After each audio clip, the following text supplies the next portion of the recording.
All right, good evening, everyone. We're going to start and call to order our Strategic Planning Committee meeting for April 12th. I can't believe it's April 12th. It's a week away from tax day. How exciting.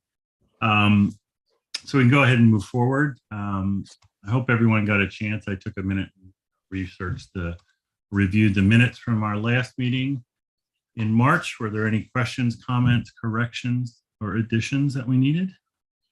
No questions. Anyone else? Cool. All right, we will move right along. So we'll do our social emotional learning and positive behavior. Who will be talking about that? That would be me. I figured, but I thought maybe surprise. Go ahead, Brian. Okay, so tonight I'm just going to take the opportunity to update everyone on where we are with our strategic goals. So we had two strategic goals related to social emotional learning and positive behavior interventions. So the first goal is PBIS, or positive behavior interventions. So if we look at the high level overview, the goal was this year that we would meet fidelity at tier 1. So positive behavior interventions for all. Next year, looking at maintaining fidelity at tier 1, and then fidelity at tier 2, which is our basically our child study team, or your advanced supports for some students. And then the following year, reaching fidelity at all 3 levels. So this is just a chart overview to see, so people can see where we are.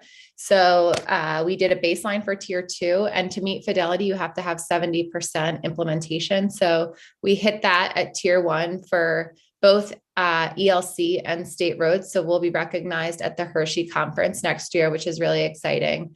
And then we got a baseline for where we are with our tier 2 supports. So our child study team, where we want to go from there, and more strategic interventions. And then next, any questions on PBIS strategic goals before I move on to social emotional learning? No. Okay. So for social emotional learning, our overview is to, by 2024, is to be able to implement and promote social emotional learning for students and maintain community partnerships. So if we're looking at it again from a high level overview, there's a rubric that goes along with your implementation. So we looked at foundational learning opportunities, strengthening adult social emotional learning competencies and capacity, and then promoting SEL for students. So that is what it looks like in graph form. So we took the rubric, and it's out of 4, with 4 being the highest level of implementation. So the goal would be to reach 3.0 across all of those levels by 2024. So where the maroon lines are kind of the different domains, with the first one being the foundational learning, the second one being strengthening adult SEL, the third promoting SEL for students, and the last one being cycle continuous improvement. So we want to continue to grow each of those, but for this year, the primary goal was that first kind of domain, and then growing that from there. So this is just another way to look at it, where we started at the end of last year, and then where we currently are, to help us identify target areas moving forward. So this is how the rubric is broken up, like I just shared. And last year we identified the priority of just establishing teams and creating foundational learning opportunities. So we looked at having staff know what those CASEL or CASEL 5 are, so that when we're looking at implementing those standards into next year and integrating that into professional learning and academic instruction, that we have a solid understanding of what those 5 competencies are. So this year, just some highlights, we have divisional teams with SEL coaches at each division, who have been such a tremendous asset to kind of carrying the overall school vision into each division and what that looks like. There's been administrative training on leading school-wide SEL. We've been really practicing having intentional openings and closures at our meetings and taking the time to really add in that staff collaboration, knowing those 5 standards. And then our huge goal this year was our 100% goal that students would have an adult that they could count on at school. We also implemented our student equity voice, which we're going to elaborate on next year. And we started mental health collaboration sessions, which came pretty organically out of just some things that were happening in the community at the high school level. So those have been implemented each month and have grown pretty substantially each month, starting with about 15 participants to, I think most recently we had around 75 to 100 participate, all voluntary for high school students. So our pre and post tests for knowing and understanding the social emotional learning standards. When we took this in the fall, we had 21.8% of staff knew all 5 standards. And most recently, I'm happy to report that 67.7% of staff know all 5 standards, which is pretty cool. So now we feel like we can kind of take this information and take it to the next level of now that we know the standards, how are we implementing that into our everyday practices and being intentional about our instruction. So our goal was that 100% of students would have an adult at school that they could count on. And this really came out of our equity action team work over the summer and really transitioned into just an overall school-wide SEL vision that everyone was on board with and supporting. So this is hot off the press. The students just took it this past week. We just looked at the data yesterday and today. We're still in the process of analyzing all of it.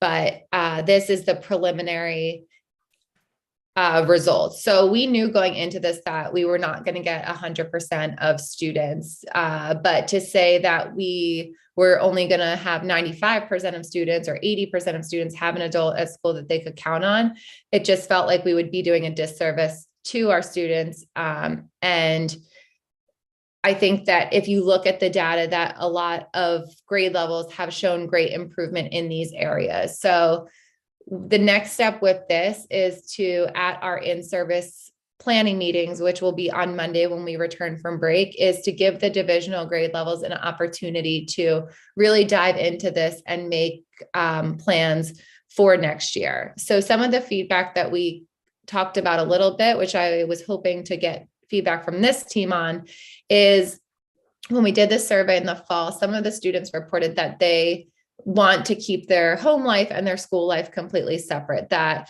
they don't need an adult at school because they have an adult at home, which we also assess for. So in brainstorming for next year, if we're keeping this goal of 100% of students having an adult that they can count on, something that we might want to consider is looking at whether it's adult at school or at home. So one or the other, having that support person. So I didn't know if anyone had initial thoughts on that or feedback that they wanted to share. But otherwise, we'll be talking about that at our divisional meetings and kind of going into this a little bit deeper. So I just wanted to pause for a minute. No. Okay. Ryan, this is anonymous, right? The survey? Yeah. Yeah. So with the individual questions, it is anonymous. However, so this question is anonymous, but this question gets reported into a bucket, a topic of questions of supportive relationships, which includes staff, students, and do they have peers at school, friends that they can count on? And that gets calculated into one score. So while we can't see an individual student's answer to these questions, we can see that they scored a 3.0 out of 5 in the category of supportive relationships. Thank you.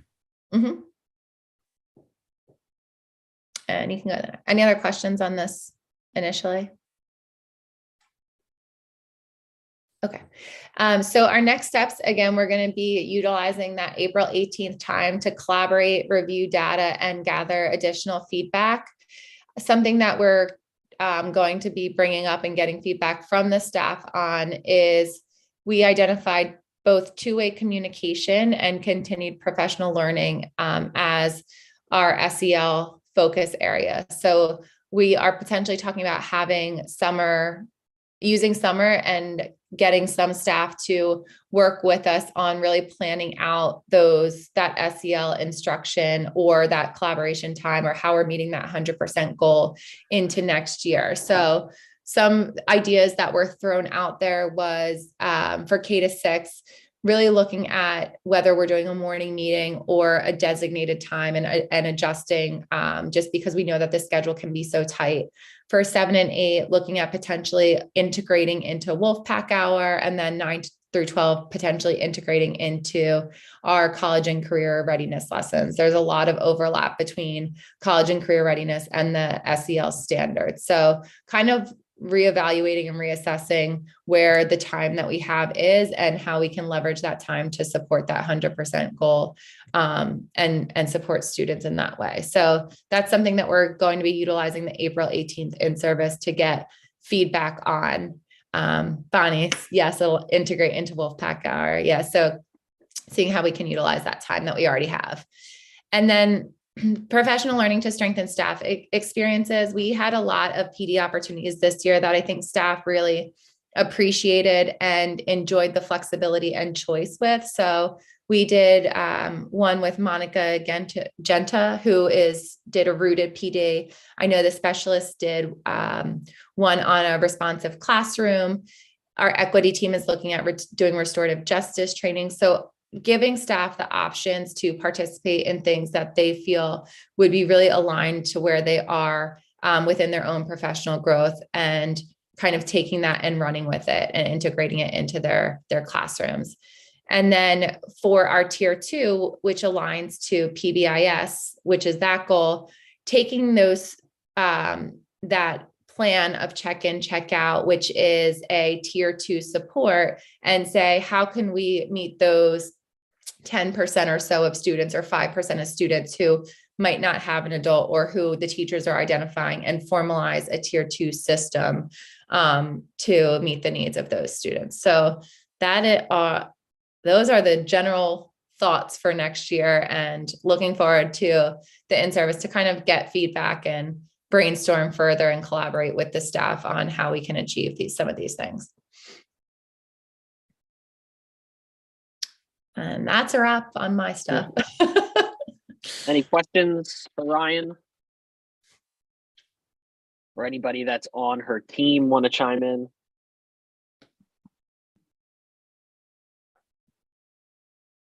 All right. Next up is a proposal that we, or sort of a modification that we have been talking about related to math sequencing, and really nomenclature in our middle school through algebra.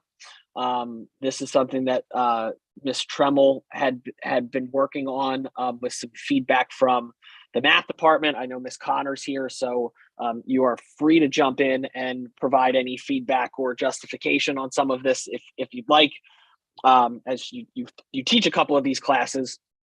But what we were looking at is trying to set up a more methodical way of moving students from 6th grade math up through algebra, and really focusing on algebra readiness, knowing that algebra is our keystone tested subject. That is a graduation requirement for this year's 11th graders starting the class of 2023. So we're trying to make sure that when we are moving students through their middle school math sequence and into algebra, that they're prepared, and that it's not necessarily just moving on to a next step, as well as some nomenclature and naming convention changes that have come out of some tweaking to the curriculum, some just reevaluating and relooking at what our teaching is and what's going on in the classrooms, as well as consistency and preparation for students. So what we were looking at doing right now, we have our sort of honors level, I would say, if I had to pick a name for it, 7th grade math class is a 7th grade, currently named 7th grade pre-algebra. But what we're seeing is that in that grade level, the 7th grade pre-algebra class is still having to spend a lot of time on what would have been typically 7th grade math standards. That can be either sequencing, you could equate it to some learning loss related to the pandemic over the last 2.5 years, but has been focusing on that along with some pre-algebra topics, and that those students would go on to just in natural progression onto Algebra 1, but may not have always been 100% ready to be successful in Algebra 1. And some other feedback from our math department is that our Algebra 1 class was the only class in our high school math sequencing that didn't have a differentiated level in it. There was just, you went into Algebra 1. There was no honors Algebra 1 for students who might have been more advanced, reaching Algebra 1 in earlier grade levels, or were working at a faster pace, or could have handled some more depth to that algebra content when they were in it. It was, if you were in algebra, whether that was in 8th, 9th, 10th, 11th grade, you went into Algebra 1. The really only designated differentiator was if you were in 7th grade and you went into CAP Algebra 1, which was sort of an additional self-contained CAP class. And a lot of that algebra placement was just moving on to the next level. So with regards to this math sequencing, we were looking at making some name changes as well as implementing an algebra aptitude and readiness assessment. So basically, if you kind of follow the way that this chart would go, students in 6th grade CAP math would complete our algebra readiness assessment.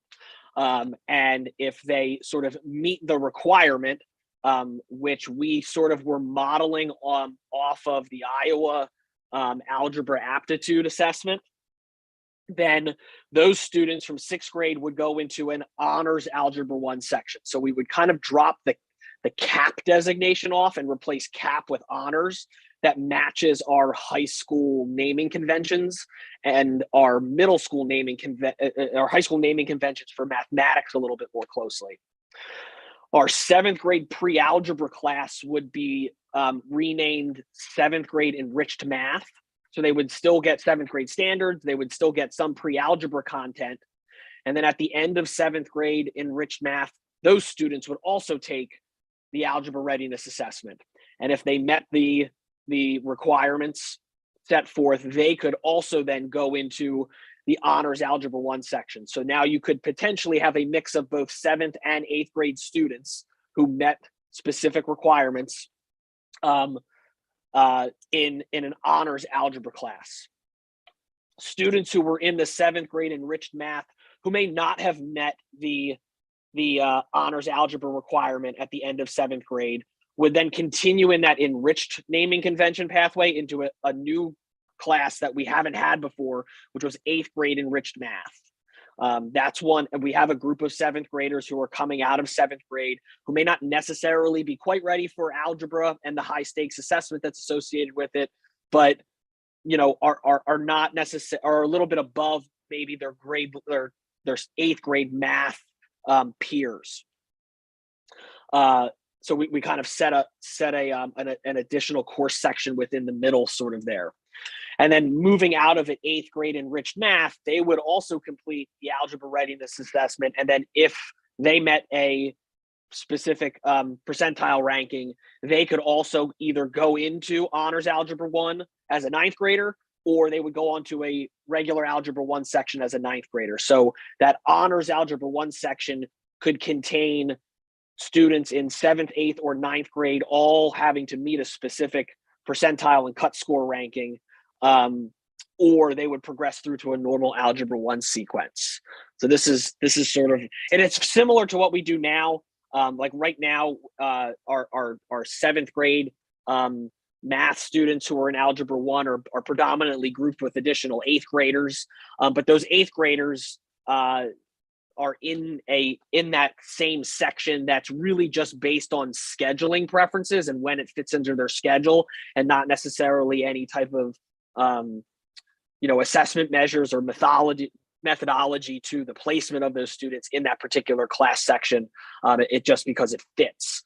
So we were looking at continuing to try to maintain in the honors algebra 1 section that 7, 8, 9 grade level band of students, and then you would have students in the normal regular algebra 1 sections would be made up of 9th and 10th graders, instead of having some sections right now spanning students who are in 8th, 9th, and 10th, some 7th, 8th, 9th, and 10th in one section. That's getting a little wide for the age group of students, as well as the aptitude of students. A 7th grade algebra student, while algebra content and the standards are the same, a 7th grade algebra student can sometimes present differently than a 10th grade algebra student in the class in terms of grasping concepts and being able to move through that at the pace. So this is kind of what we were looking at.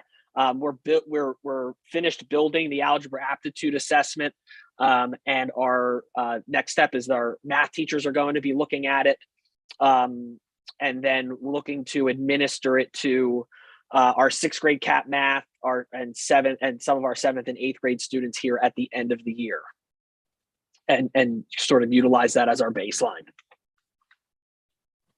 So would this start next year then, this lineup? Yeah, hopefully, yes.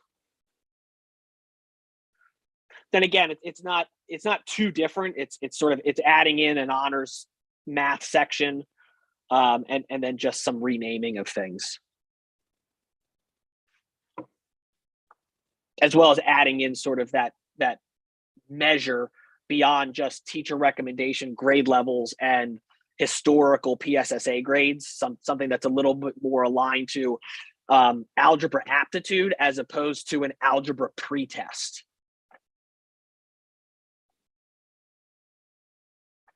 Sarah, anything to say?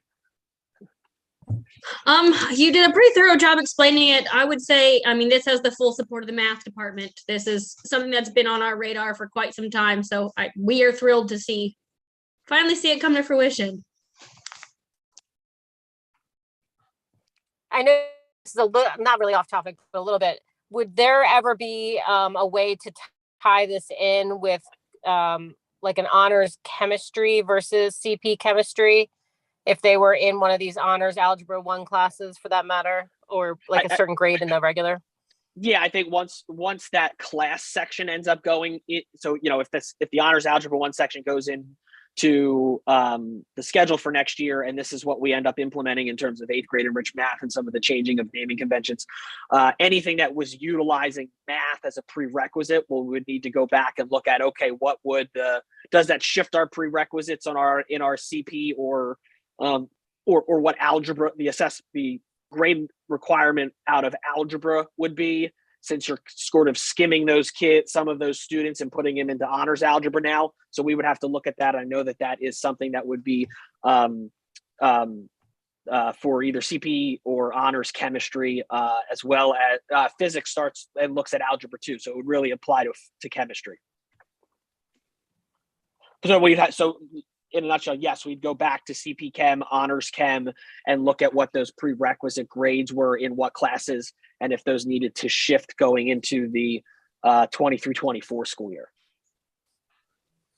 Okay, thanks.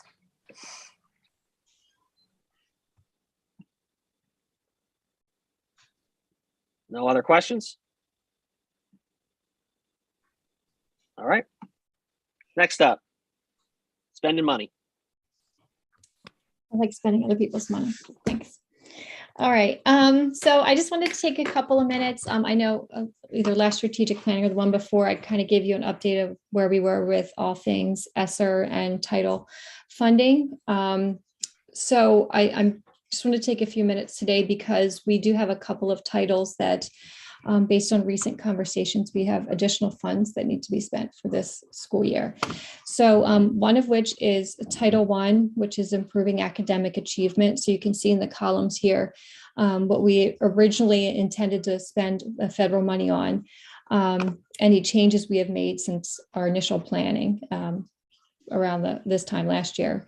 And then approximate amount of funds that we have left over for the remainder of the year. So when it comes to Title I, this one can be a little tricky because you're looking at just students who are in our Title I program. So those are students at Kimblesville, grades K to 3, who are receiving typically reading interventions. So the funds can only be used for those students. And we have roughly 130 students that fall into that realm. So you can see there's a good chunk of change there. And historically, our money goes towards the salaries and benefits of our 4 reading intervention teachers at Kimblesville. In addition to some parent-family engagement opportunities, like we did our math night, virtual math night a couple of weeks ago, which is always fun. And Title I resources and supplies. So again, supplies and resources that just go towards those students who have been designated as students receiving Title I services. And then there's a small portion that goes to homeless allocation. So any of our students at anywhere K-12 who are deemed homeless or unaccompanied youth can receive funds for a variety of things through Title I programming. So at this current time, we have about $60,000 that we're looking at using for that targeted group of students for this school year. And then if you look down Title II, we have spent all of our money, and we really didn't make too many changes based on what we had planned on spending the money on. So you can see the letters workshops for a variety of our students, for our teachers. We had some SEL workshops that Ryan alluded to, couple of conferences, and then Comply and PAE-TEP, where we house our evaluation system for all staff and Act 48 reporting to PDE. The third one is Title IV, student support and academic achievement. So you can see our initial allocations there, summer courses, PBIS supplies. We added a few things over the past few months. So we have K-5 music. They've been testing out a nice music program that not only helps teachers, our music teachers, on the curricular side of things, but also supports students on the instructional side. The always fun Corey the Dribbler assembly that was held in 4 to 6 came from this funding. And then some of the equity action plan team planning, from last summer was also funded by this.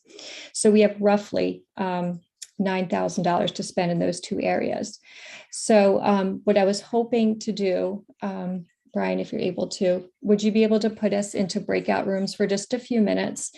And I just wanted to give you an opportunity to Jen, bounce ideas. Yes. It's Donna. I'm so sorry to interrupt. That's all right. After our meeting today, we went back in and reallocated those supplementals. So Title IV is just fine. We're just looking at Title Okay. I. Perfect. So Title I it is. So if we could go into breakout rooms for just a few minutes. There's a question about allowable uses. I will put this link in the chat where it says allowable uses. There's a link there that's a document that can tell you some of the things you can spend it on. So I'll drop that in once we go into breakout rooms.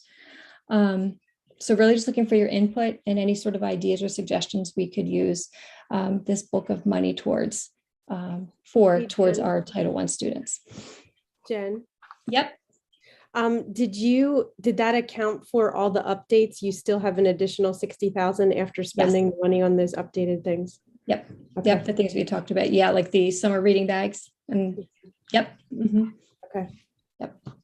Jen, correct me if I'm wrong too. These are things that we are not already funding, right? This is things that are new.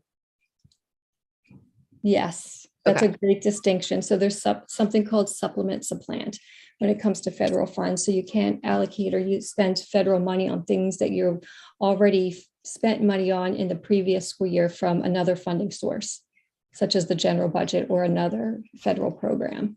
So that makes it a little tricky too. When you're looking at a small population of kids or groups of kids that you need to spend money on, it just can't be willy-nilly either. So And Bonnie's technology curious is where these difficult, students too. are, what grade levels, high school, grade. middle school, grade. K-3. Yep, for when it comes to Title I, since we're targeted assist school, it's just K-3 students K3, who are yep. receiving reading intervention. So that's not all K-3 either. So it's just roughly 130 students that fall into that distinction. And Ryan sent out a link. It says it's for South Carolina. Is that Yeah, correct? it's the same. That's just, Okay, yeah, good question. That's good. TDE does That's good. not have a good document that kind of That's breaks fine. down the allowable uses. Yeah, so I always. I wish I lived in South Carolina. Yeah, I know. But when it comes to federal funds, it's the same everywhere. Perfect. So ignore the North Carolina, South Carolina. Colorado has a good one too. So, but yes, you can, if you scroll down a little bit, you'll see some of the allowable uses. Any other questions before we break out for a couple of minutes? No? Okay. So Brian, if you could break us out, or did you Yep. give Is eight in a room? Okay. it? You want something Maybe smaller? half. Six? Yeah. 6 to a room? Yeah, sure. Hey, that- Jen, Yes. technology would be a no-no, right? Because you have to tag it and all that, right? Yeah, like you technically can, But it's a lot of but it work. opens up a whole other can of worms I thought so. that historically we've stayed away from that. Okay. But if there was something that was truly a need though, right? And it pertained to technology, I think we would have to explore, because I'd rather do what's best for the kids and the teachers, right? Than say we can't do it for logistical reasons. And would that also include trainings for the Title I teachers? Yep, that's an allowable use. Yep. What's in these summer reading bags? In the summer reading bags, so they're what's kind of nice is pre-packaged bags from Scholastic. So they're broken down by grade level. There's one for K1, 2, and 3. So it's several books in like a little cinch bag type thing for kids. There's some workbooks. There's information cards and letters for parents about how they can support their children at home through the books that come home in the summer reading bags. So it's pretty cool. And they'll each get their own to keep. Hey, Jen, Bonnie had asked about the number of the homeless students. Was it 1% that was pulled aside for homeless, or Yes. was there more? It was 1%? Yeah, yeah, roughly. We can use more. And then there's also other funding streams that support students who are homeless as well. So. But my question was, how many did we serve this year? How many homeless students did we serve K to 12? We had, I don't have the full list on me, but I can get you, I'll follow up after the meeting with the exact number. It's about eight. Yeah, I was going to say 9 10 currently. Oh, But that's some that are no longer. And I think an important distinction is they might be doubled up or living with grandparents. Homeless doesn't necessarily mean in a shelter. yeah, I do understand that. Yeah. I was looking at allowable uses. Can you explain what the parent volunteer component is and how that would be a supportable use, and what that goal of that would be? That's something I didn't understand. Yeah, so it's not something we've used before. So I wouldn't say I'm 100% well versed in it, but we could look at probably things like having someone come in as a volunteer, maybe provide them training, like a paid training, something along those lines. Gotcha. Any sort of resources that they would need to be successful at their volunteer role to support Title I students. And the money has to be spent by, the $60,000 has to be spent by when? Yeah. And okay, can you tell us a little bit more about that? So when you're spending money by that time, that means it cannot be salary related, because those decisions have already been made. Correct. Yeah. So there's what happens is the 4 teachers that their salaries and benefits through are paid through Title I. They keep what's called time and effort logs. So they have to document, almost daily. Well, daily, yes. Not almost, it is daily, right, Tracy? The amount of time they spend working with Title I students versus non-Title I students, or duties like car line and things like that, because Title I teachers or anyone paid with federal funds can't be paid for things like car line, right, or lunch duty, or things like that. So that is kind of worked out just organically over the course of the year based on the number of students who I identified as Title I, and then based on the schedules and the number of teachers we have. So yeah, there's not really any sort of flexibility there at this point. So that's pretty much worked out. Have you already, I'm asking a lot of questions because I No, don't it's know. great. I don't know enough about the K-3 program to provide Mhm. any good feedback. So looking at that list, are you already doing after school tutoring and Saturday sessions with kids either in their home community or no? And are you doing parent trainings and how to help the kids at home? That was one of the allowable uses to build in. Yeah. And actually, and maybe that can be part of the discussion, in a few minutes. You on are the- doing- You because are doing that, or you're not doing that No, yet? so we do a couple of times a year. We do sessions like that, specific for Title I, actually Title III, which is our ESL students. Okay. Throughout the year, but that's an area I personally think we can do a better job in. So if anybody has any feedback on maybe specific parent workshops or parent family engagement opportunities or topics that might be of value, I would love to hear those so we can plan appropriately next year. I know one of the things, if you see the updates in that middle column there under in the Title I row, it says parent caregiver book club. Yeah. And then there's a text there called Unselfie. So one of the plans for next year is to hold a book club for parents and provide them with the text, this initial book, Unselfie, and kind of help them through some challenges they may have at home. But that's more for middle school kids, isn't Unselfie more? So can you explain why that would be pertinent to the K-3 kids? Yeah, because it's just more general parenting. Okay. It's not specific to a specific, age or grade or anything like that. It's just parenting in general. Yeah, and I've talked to other schools who have actually used the same book with parents. So I'm excited about that one. So again, so you mentioned ELL families. Mhm.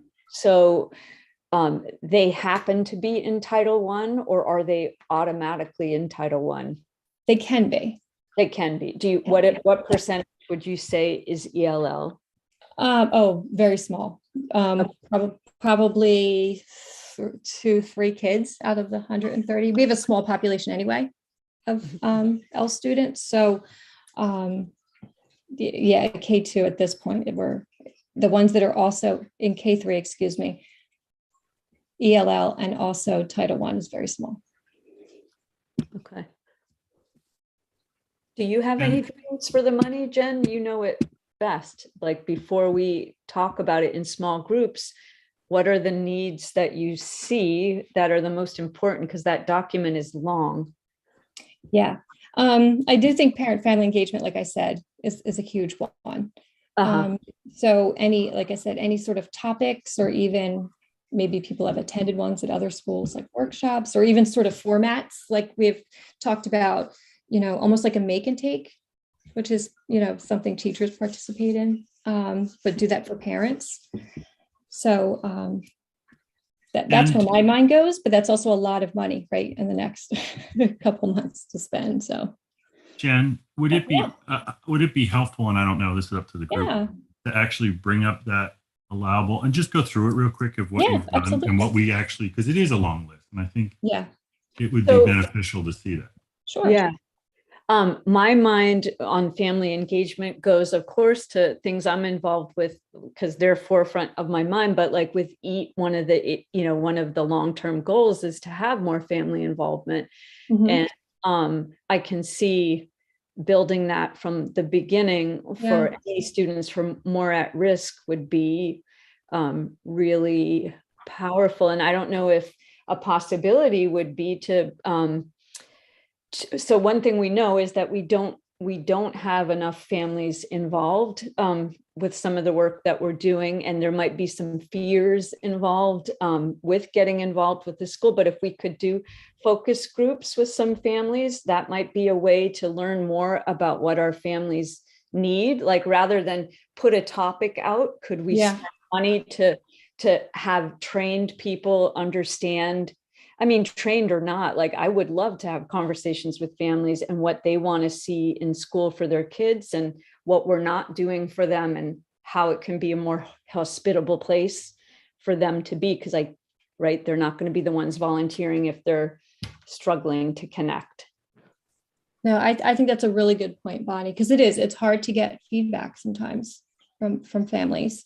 And the goal would be to have that come up with them, right? Like identify early, comfort early, whether that's like, you know, the culture of the school isn't one they're comfortable in. How can we address that? Absolutely. Can I say something in regards to that too? Sure. One of the things I feel like we need to focus on too for them is the hook. You need to find the hook that gets the parents to come. Because in the past, as I've been doing Title I teaching for probably about 10 years now, and all of these events with parents, and sometimes you get a handful. I know that Jen, we had one where we had like a whole, when we had that math night, we had like a whole cafeteria filled with people. We can't use Title I money to buy them food, although we used other money, and in the past that got more people. But I feel like we need to, if you want to spend time on thinking how to get parents involved, think about how to actually get them there as part of the, like, so maybe free babysitting, free food, free just about everything. So those are things that you need to think about in addition to that.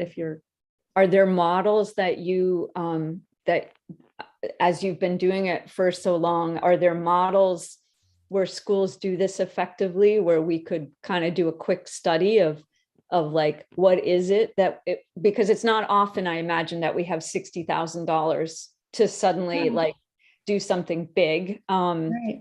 So do you guys know of models of schools that really get that buy-in from the local community, especially for students that might not normally have family involvement? Yeah, I think I ask that often when I meet others who are, involved in federal programs, and it seems to be across the board a challenge to get people to come in. Yep.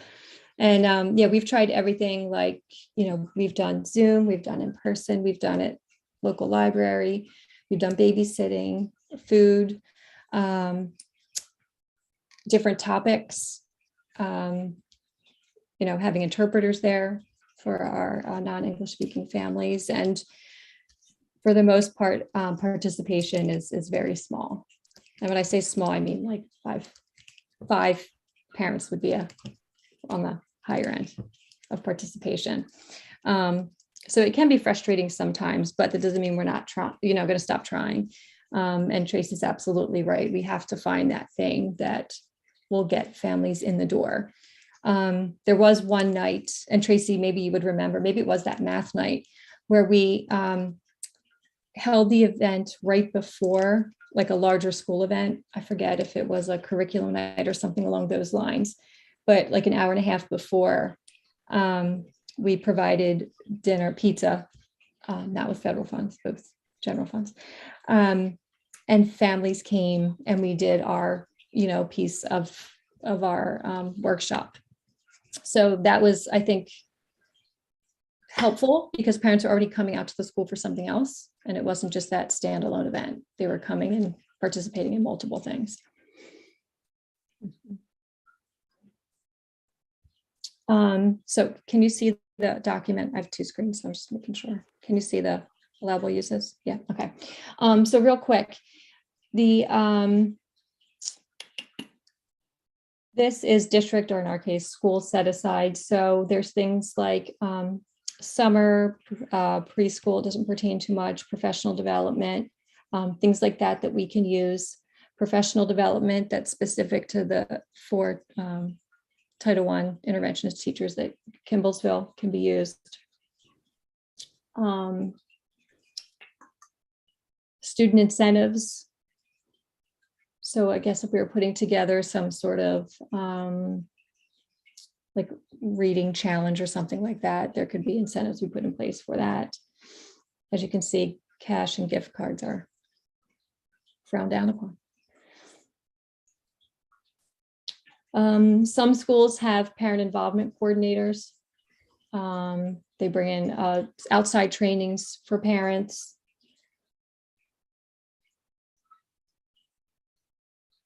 Let's see. training for school staff to increase collaboration. So that's something we could do, kind of broaden the reach a little bit. Look for some sort of training or professional learning for all staff at Kimblesville to help with the parent-family engagement.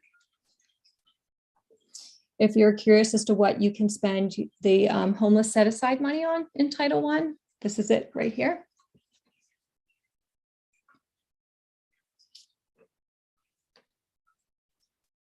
Staff salaries, so that's what we do there with our Title I teachers.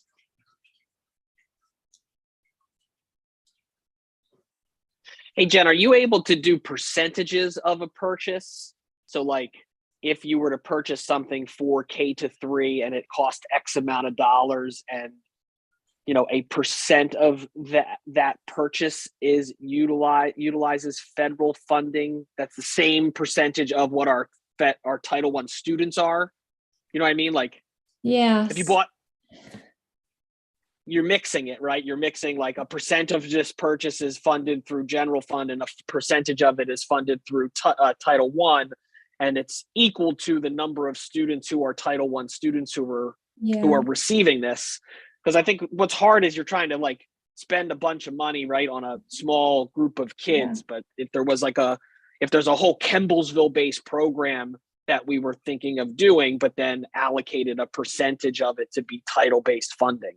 I don't know if you can do that. It's a slippery slope when it comes to federal funds, because you need to prove that you've exhausted all your general ed funds first for something. And then you're looking to supplement with title funds to support that program or resource.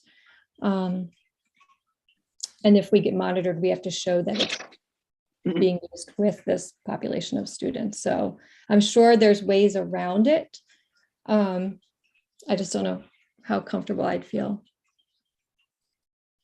And we had talked already that the summer-based things are going to be in the following fiscal year. So couldn't really utilize this. Mm-hmm. Yeah, so we're looking at some of the programming that we're anticipating for the Summer Academy, which is for our Title I and Title III students, that would go towards this, some of this money. But in terms of paying the staff for that and things, that would fall into next year's budget because it's in July. Jen, is it possible to use the funds? I was just looking at the number of students, mostly Kimblesville, right? So, and a lot of them have a high number have a lot of attendance and absences. So I wonder if it would be good to have some sort of grade level liaison to be almost like the coordinator or the contact person for those families to make sure they know about the parent nights coming up, see if they need babysitting or materials, or almost like more targeted to those specific families. Do they know about the attendance policy? Like what supports do they need in place? I don't know if that would be something that would be allowable. Like the family outreach, probably something along those lines. I think we saw earlier. Yeah, I don't see why not. That need to be though, Jen, would that need to be somebody that's existing already within, instead it couldn't be somebody that was added on, right? Because you have to look for being able to sustain. Yeah. I think if we were to go that route, initially I'd look at somebody internal, but then, and then I think probably having somebody come on like that the cost of having somebody outside come in more regularly, as opposed to an in-house person that's maybe more of a supplemental, would be a substantial cost. And we would have to determine whether or not that cost warrants the job, I guess. That makes sense. So Jen, have we talked about transportation? I don't know if when I quickly looked at it, because when we look at the responses for Summer Academy, when people are saying no, it's all about, well, not all of them, but transportation. And there's been comments about gas money and absolutely.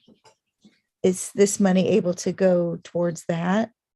Yes, for like a summer after school. for that, yes, from my understanding. It's a great idea, Maggie. Yeah. Mhm. It is a great idea. Yeah. So we would have to look at, so with the after school tutoring, it's $250 a day per bus, I believe. Now that's just one way. So we would have to look and see if that doubles that per bus. And then the number of buses we would need. But I think it's a great idea and something we should absolutely explore. And Jen, I don't know if you can if you're looking at the chat, but Nurse Holly said if the parents don't seem to come to school, could the school come to the parents, like do a mobile setup or use a different facility? Yep, absolutely. Because that's been successful. I know Maggie can speak to that, right? Going out into the communities, the libraries to do some just outreach in terms of kindergarten, correct? Yep, absolutely. One question that I still have, thanks for sharing all that you've done. It sounds like there have been so many different approaches. Is like, so families who feel not a part of school for all the reasons that you're trying to address, like going to them, offering babysitting, et cetera. I want to ask again, just about the initial thought I had. Yeah. Because as a parent at school, I don't think I've ever been meaningfully involved at school as a parent. And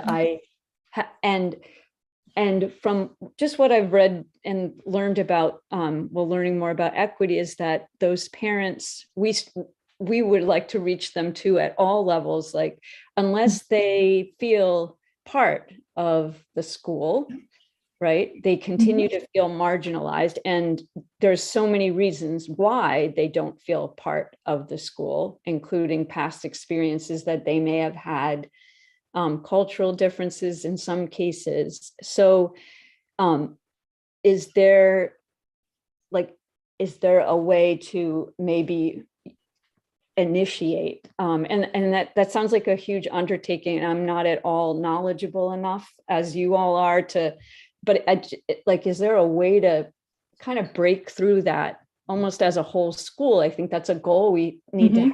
How do we break through? We call ourselves a small school, community school, but there's really there's not that much parental real involvement. So if we could get some of those families really involved and telling us what they need, and again, you all might already hold those meetings. I have no clue, but that's where my mind goes. How do you break down the gap? And could it be through finally just engaging the parents in a more involved in the school way? Does that make sense? Makes complete sense to me. And the more time I spend in this world of federal programs that is heavy and parent-family engagement, the more I'm learning. And you are so right. There's a lot of reasons why parents don't feel like they're a part of a school community for various reasons. Oftentimes it does go back to their own schooling experience and negative, interactions or things that have happened in their schooling career that they kind of shy away. And there's also a lot of parents that want to be involved and don't know how to. Yeah. And it wouldn't be right for us to say that we have strong parent-family engagement, because engagement is both ways, right? I think we do a good job of the one-way communication with our families. But I would agree with you. I think that's an area, not just, in terms of Title I, but collectively as the school community, that we can look at finding creative ways to do that. Because they have a lot to offer, right?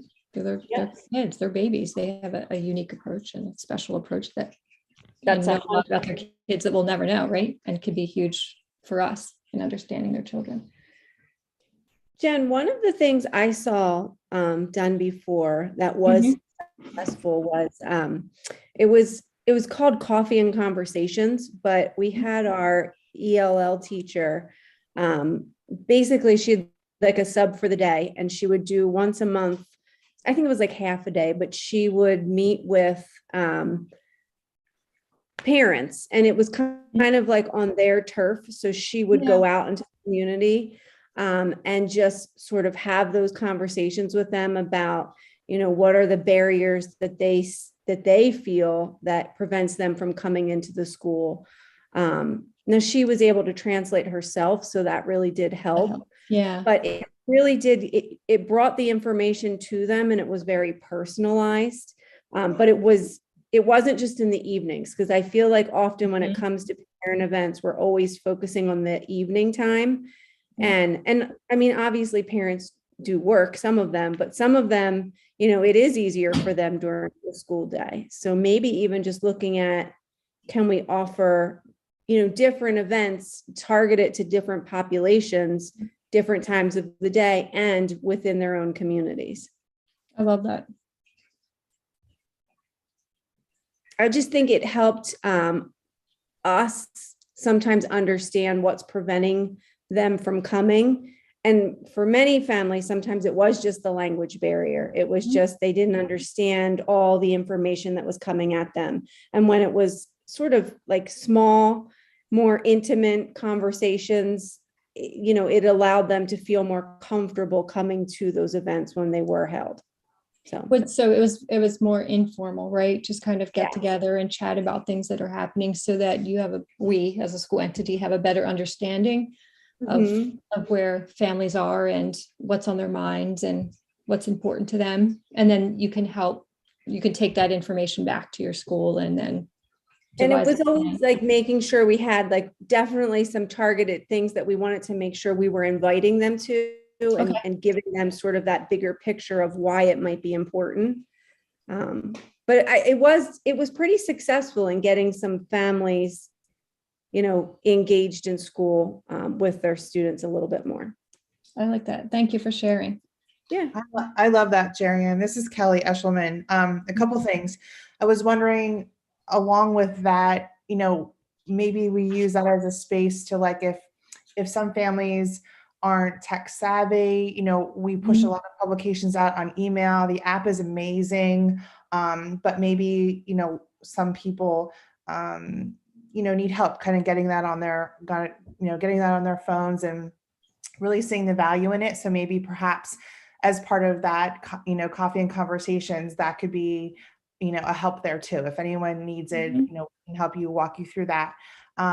Secondly, was wondering if there were any constraints around families getting clearances to be able to come into the school, whether it be financially or not understanding the processes, because I know they could be complicated to someone who hasn't, had to do that before.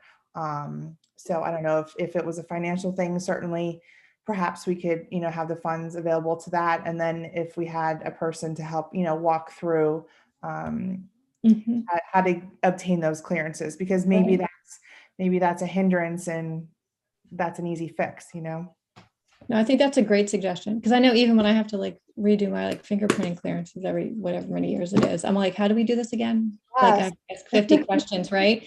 I'm forgetting the process because it's not something you do regularly. So I think for someone who's never done it, it's probably very overwhelming, where we're like, yeah, you need the background, the FBI check, you need the child abuse, but that means nothing to people who have never done it before. So I think that's a great suggestion. I'm going to follow up with our regional coordinator about paying for clearances for parents and see if that's something we can use, because that could be a huge help. One thought that I just had while you were talking about that, do you remember a few years ago, we did have a parent session. It was probably the most attended session, and it was about children with anxiety. I don't know if you recall that, but it was filled. The room was filled with parents who had kids with anxiety. And the amount of sharing in that parent session was more than I'd ever seen. Wow. And it occurs to me that maybe some more ways of getting families with kids who have similar strengths and uniqueness together, and serving in an advisory way to all of us. So where are our kids who are on the spectrum, and do they want to meet as family members and to provide support? Where are our students who have whatever, you know what I'm saying? Basically is because parents need that. I just saw it at that meeting that they really valued that space. And for the most part, the parent sessions have been pretty general, which are great too, but it doesn't get, I think if the parents don't trust that their input is important, that it's two-way. And then the more people there'll be more sharing if they're supported by their peers, right? We feel like that, right? We feel like that too. And again, I know nothing about this. You all have done this for a while, but little kind of interest groups maybe would be. Interest groups, yes, that's the word. I was like, support groups, I don't really like that term support groups, but interest I like better. Yeah. Thank you. Jen, I think you and I had talked at one point, this is Sharon, but we had talked at one point about like something with administration too, and going to parents and doing a meeting it's their agenda, not ours, right? And that we, you know, kind of open it up and let the parents lead it and share with us what concerns they have, or, you know, what's working and what's not working, and really just sitting back and listening and taking that information as well, which we have done. I did that at another school and it was really, really helpful. And we learned a lot. What we thought some things and we were wrong about some, you know, some things. So we learned. Yeah, I think that's an important piece there, that we probably assume a lot, right? That we know what the needs are. But until and I think Bonnie's speaking to that as well, right? Until you truly know what the needs and concerns are, you know, you could putting all this time, energy, resources into one thing and totally missing the mark on it, right? Yeah. I love the 100, you know, people having a support adult at school as well. That was occurring to me. I love that idea. And I feel like we do ourselves a disservice, given that we are K-12, that families don't have to keep reinitiating relationships every year. They don't have to forget about the teacher that was their go-to person in the past, if we really were open to that. So it takes a full school year before parents know who they can count on for certain amounts of info. And I just through our EAT discussions, I know Sam McMillan had opened my eyes to so many multi-year relationships she's built. And we have a lot of teachers who do work with students of multiple grade levels and have such better insight than I do as a general ed teacher of 120 kids, right? And we don't, we don't share that enough with each other. And I know we've spent time talking about the problems of sharing information with each other and wanting kids to have a new slate every year, but this isn't that. This is about families knowing that they can count on someone and be heard. And I bet amongst our staff, we know more about our families than I would even, know if we sat down and talked about it. Like how you have an advisory, maybe you have an advisory set of families that you connect. That's interesting. It gets to Holly's idea, right? Yeah.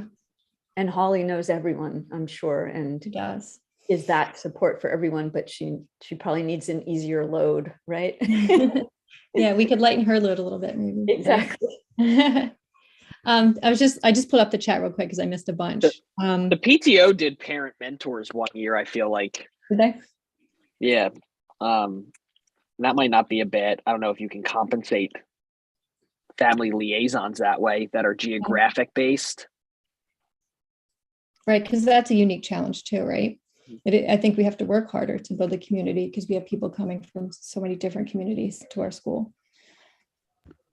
But our turnover of students, that was one of the things I loved about coming to teach here, is that students are pretty consistent. So that means our families are pretty consistent compared to your average public school, I think, at least.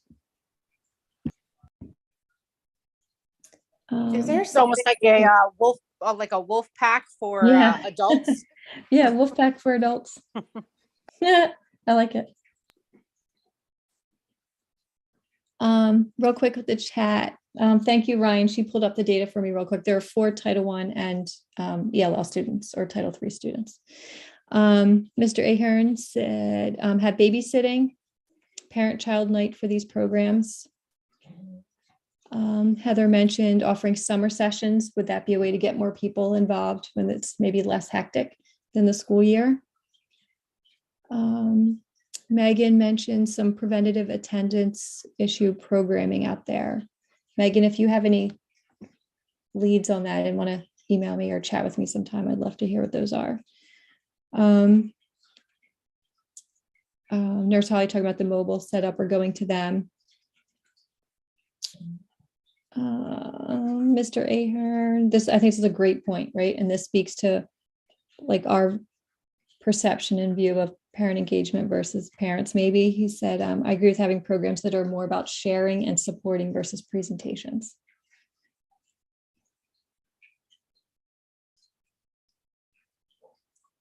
These are all great ideas. Angst, was Angst the movie we were talking about earlier? Did you get enough where we don't need to go to breakout rooms? Yes, absolutely. Usually it's hard to have this many people chatting. So that's why I thought breakout rooms, but this is great. Jen, it's Kelly Eshelman. Is there a way to do something like in the beginning of the school year?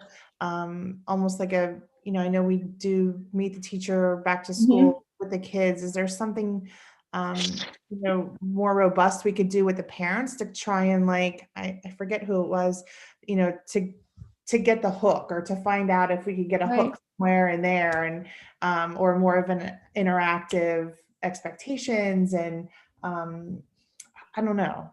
I'm trying to spin my wheels.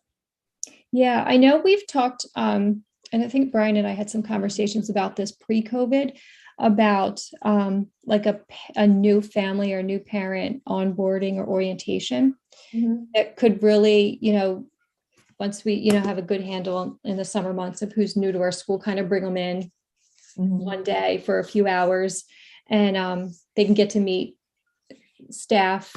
We can walk them through things like clearances and Power School, Schoology, the app, like all these things that are important and used frequently at our school. So that could be one way to approach that. And I know I was, my husband and I were foster parents for a while, and we would have to have different trainings. And so most of the time, you took your kids with you. And so they would have, your training, but that was more of a presentation, but we could do more of an interactive thing. And then, the kids had babysitters or activities. Okay. Age appropriate. And then obviously there was food, which we would have to find another way to pay for, but food always gets people. That's kind of the hook too. So yeah, just my 2 cents. No, that makes sense. Jen, what was the deadline to spend this? What's that? I'm sorry. What was the deadline to spend the money? By the June? End of June. Yes. Jen, hi, Dwayne, this is Donna. Hi, Donna. How are you? I'm listening. I think these are all great ideas. I really enjoy that part of it. So, and just an FYI, traditionally we're always told to spend it by the end of the year, June 30th, each year. We do have the ability to carry some over. It gets a little complicated. We talked about that earlier today. So worst case scenario, if we had to carry it over, we can, but we're trying to minimize that because it kind of builds up, and then we'll have more money next year that we'll have to try and figure out what to do with. So I just wanted to let everyone know that these ideas are great and we'll try and see what we can bring to fruition as allowable. But worst case scenario, we could carry some of it forward. We're just going to have to be really careful. Donna was getting deeper there as she went. I know, it's nighttime. My voice always gets deep at night. Sorry about that. I think this was a great conversation, Jen. It was good. Yeah, no, this is what strategic planning is about, right? It's just getting everyone's input on topics that are important to our school. And, even if some of this can't be pulled off in the next couple of months, I think there's a lot here to work off of that we can plan really well next year, going into next year, and really looking at how we're going to spend the money that we receive that time, and be strategic about it. So yeah, maybe we can get a little side group of Can I ask a an question? engagement group out of this. Yes, go ahead. So if you don't spend this money, I know Donna said we could roll some over, but does that mean we would get less funding for the following year because we didn't spend our full amount? No, our funding's actually based on our free and reduced percentage. If we do carry it forward and we do not use it within the 15-month, which is the absolute time, the deadline for that, then they could reduce our funding in future years. But we do have a little bit more time. And like I said, it does get a little bit more complicated. There's a little bit more that we'll need to do to track it and to report it. But we do have a little bit more time. And if that's what we need to do to make some of these ideas work and give us the time to make them work, we can do that. Right. Thank you, Donna. All right. So, oh, was there somebody? One just question. Could we set up like a new parent mentoring with another parent, helping them come into the system? I know as a new parent, when we came in, we didn't really know much about the school, and we actually made brother, but we've talked to a lot of the parents, and my daughter actually started her child this year, and of course she knew from us. But it'd be really nice if you could pair parents together when there's a new parent and let them see from a student and an established parent their perspective of the school. Believe me, I talk to school up all the time. I say it's great. Best thing that ever happened to my child and to my grandchild. And I think it's a wonderful thing if we could institute something like that. So, Mr. Fleming, are you first on my list as the mentor? No, that's a really good suggestion there. Yeah, to have like a list, maybe a couple parents at each grade level who have been here for a while that could just be that point person for anyone in that grade that's new to that grade to ask questions. Also, that's a great idea. If the student wants to be involved in that, have their student give the perspective from the students too. Absolutely.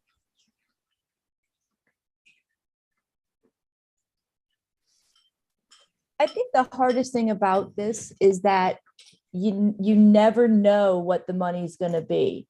So to plan for it, it makes it so difficult because you look at, we could have had another teacher or we could have spent it on this position, but unless you can sustain it year after year. And so it's like this waiting game every spring to get the allocation and then to be creative in how you're going to spend the money. So these ideas are just awesome because there are things that can be done from year to year, regardless of the amount of money that we get.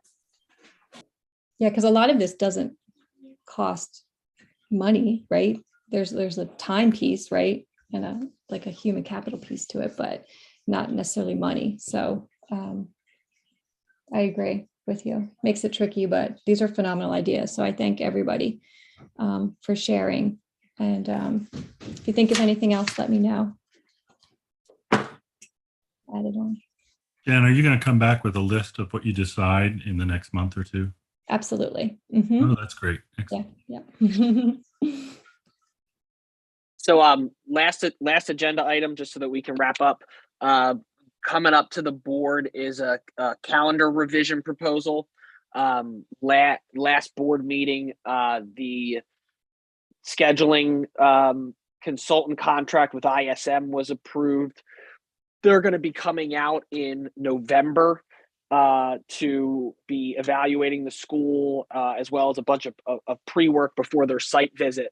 But part of their sort of evaluation and analysis is a pretty lengthy presentation and workshop with the staff and administration at the end of their site visit. If any of the teachers were here during our middle states accreditation, it's somewhat like that. It's about a 4 to 5 hour presentation at the end that goes over what they found and model suggestions and things that we can do. And then they really like all of the staff to be invited.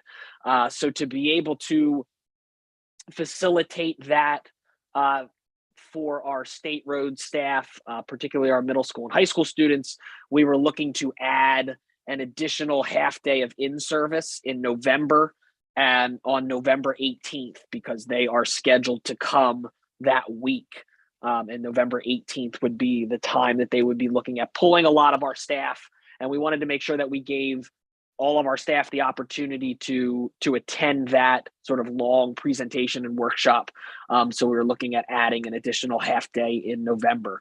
We're still within our hour requirements by adding that. So we were going to bring this up at the work session as a proposed calendar revision for next year. Doesn't change start or end dates. We still meet our hours. It's just an additional half day added in there for this meeting. So any questions or feedback about that? The date's kind of set because it's based off their site visit calendar.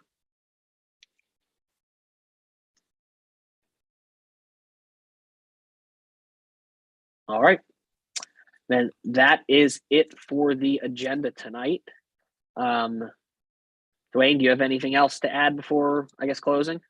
No, I just want to say thanks for I'm sure Jen is very appreciative of the feedback on the funding. I think that was awesome. Yes, I am.